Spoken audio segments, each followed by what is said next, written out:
I'm the executive director, the volunteer executive director of Second Chance Tucson. I'm a retired federal judge. It's okay, I'd like to tell a quick story about why I'm so passionate about this. You know, there's so much stigma and barriers facing people when they come out of prison.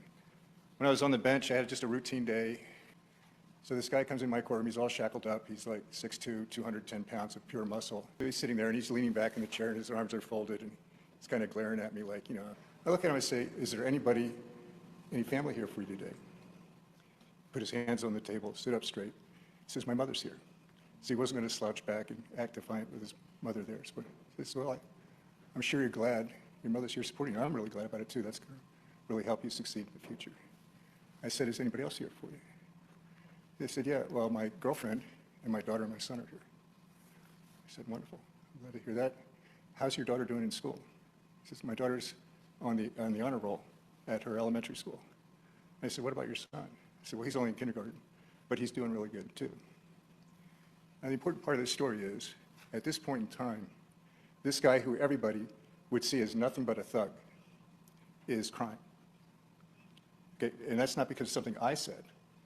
It's something that he realized. But there are goodness in almost all of these people. And we cannot order them or direct them into being good. We need to give some opportunities for them to find that goodness and to pursue that direction. But we have a very successful job fair at the Convention Center every August. We have a community forum every April and Second Chance Month. We have the Speakers Bureau where Stephanie will tell her story to kind of highlight the humanity of people who are involved get involved in the justice system.